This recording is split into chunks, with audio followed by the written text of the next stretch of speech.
नौगाम थाने में हुए ब्लास्ट को लेकर नई जानकारी भी सामने आ रही है। बताया जा रहा है कि फरीदाबाद में मुजम्मिल के ठिकानों से बरामद 358 किलो अमोनियम नाइट्रेट में यह धमाका उस वक्त हुआ जब एफएसएल की टीम विस्फोटक की जांच कर रही थी। जम्मू कश्मीर पुलिस ये विस्फोटक फरीदाबाद से लेकर आई थी और उसे नौगाम थाने में रखा गया था।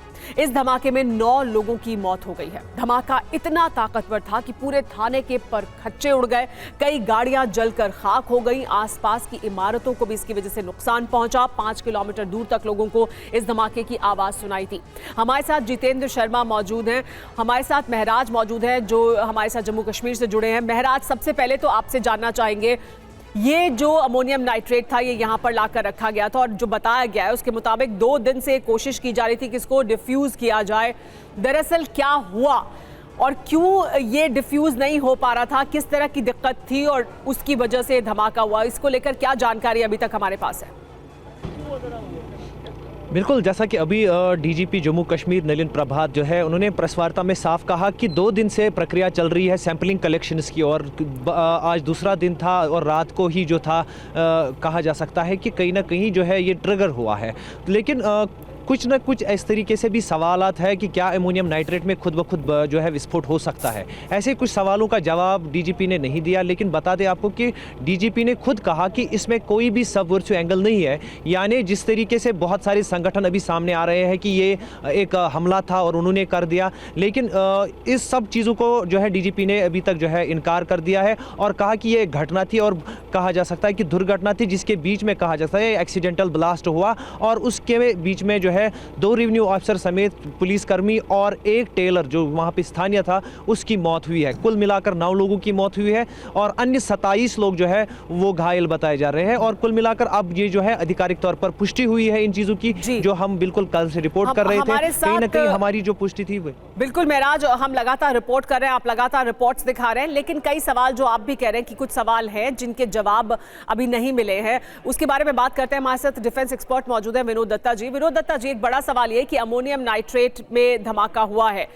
किस तरह से हुआ होगा ये धमाका जिसकी वजह से इतना जबरदस्त ये धमाका था, 9 लोगों की मौत हो गई है, इतना जबरदस्त नुकसान उस थाने को हुआ, उसके आसपास की इमारतों को हुआ।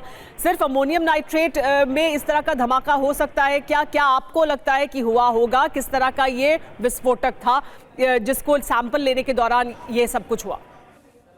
देखिए सुमेरा जी, इसमें कई एक सवाल उठते हैं। पहली बात तो वो सैंपल इतनी रात को क्यों लिया जा रहा था? क्या उस थाने में इस तरह की फैसिलिटीज अवेलेबल थी? क्योंकि इस तरह के अगर सैंपलिंग टेस्ट किए जाते हैं तो उसके लिए बैफल वॉल्स का होना जरूरी है। उसके लिए जो लैब्स होते हैं वहाँ टेस्टिंग टेबल्स होती हैं, टेस्टिंग मतलब उसके ऊपर इस तरह के बैफल वॉल्स या इस तरह के आयरन शीट्स होती हैं कि अगर कोई धमाका होता है तो वो उसका जो शॉक है उसको लेते हैं।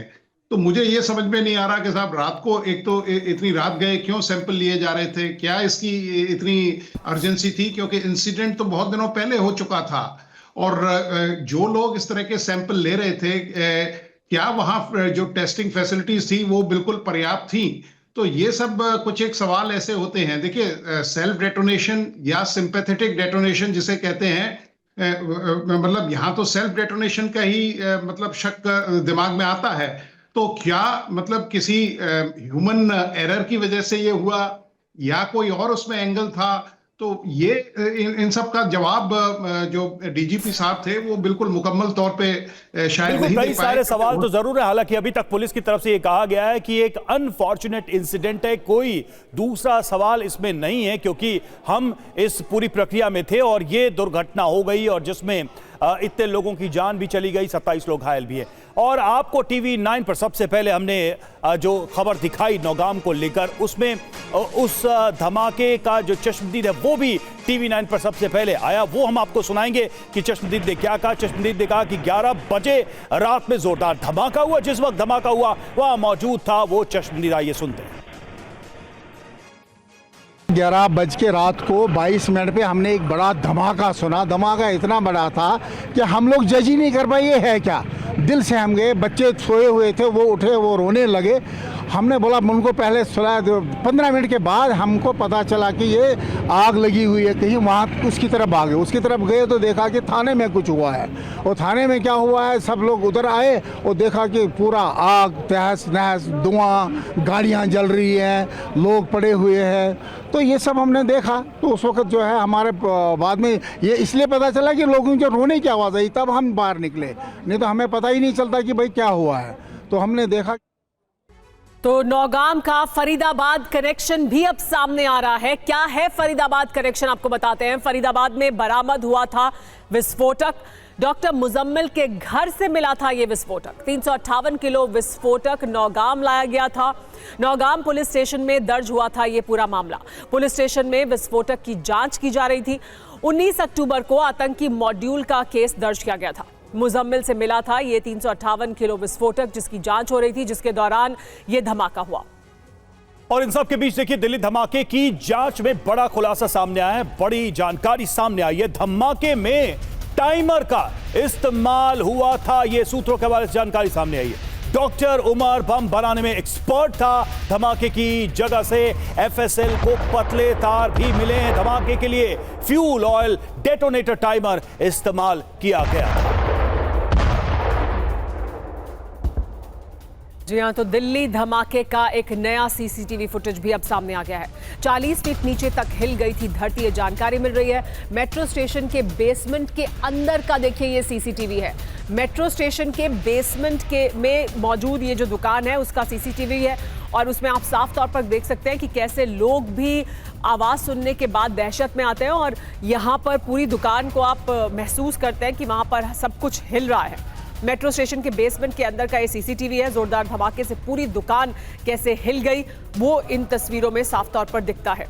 ये ठीक उस वक्त की तस्वीरें हैं तब जब दिल्ली में देखिए ये व्यक्ति आराम से अपनी दुकान पर बैठा है, लेकिन एकदम से धमाका होता है और जोरदार आवाज के बाद पूरी दुकान हिल जाती है। इस तरह का जबरदस्त और जोरदार धमाका था दिल्ली का, जिसकी वजह से बेसमेंट में मेट्रो स्टेशन के मौजूद दुकान में भी इस तरह की दहशत हो गई। तो लाल किला धमाका और उसको लेकर जो नई जानकारी सामने आई है, तस्वीरें सामने आई हैं, उसके बारे में कुछ अहम तथ्य आपके सामने हम रखने जा रहे हैं। सबसे पहले देखिए, लाल किला मेट्रो स्टेशन वो जगह है जहां की सीसीटीवी तस्वीरें सामने आई हैं। तस्वीरों में क्या दिखाई दे रहा है? धमाके से अंडरग्राउंड मेट्रो स्टेशन हिल गया, शेक करने लगा, वो नजर आया तस्वीरों में। तो देखिए कितनी गहराई में है अंडरग्राउंड मेट्रो स्टेशन, पहले ये समझिए ताकि आपको ये अंदाजा हो कि कितनी दूर तक इसका जो धमाके का असर है वो दिखाई दिया। करीब 40 फीट की गहराई पर है ये जो आप तस्वीरें देख रहे हैं। ये 40 फीट की गहराई पर जमीन से मौजूद है मेट्रो स्टेशन के बेसमेंट में दुकान, और देखिए किस तरह से ये दुकान हिल जाती है। ये व्यक्ति यहाँ बैठा है और उसके बाद वो जहाँ बैठा था उस स्टूल को फौरन हटाता है। हर कोई जो वहाँ मौजूद है वो ये सोचता है कि दरअसल क्या हुआ। धमाके की आवाज सुनाई देती है वहाँ पे मौजूद लोगों को। पूरा स्टेशन कांप उठता है। तस्वीरों में भी वो देखा है, वहां मौजूद लोग खौफजदा हो जाते हैं, डर जाते हैं। फूड शॉप पर रखा सामान हिलने लगता है, ये भी इन तस्वीरों में साफ दिखाई दे रहा है। और जो बात हमने बताई आपको कि 40 फीट नीचे ये बेसमेंट में शॉप थी और वहां तक इसका प्रभाव दिखा इस धमाके का।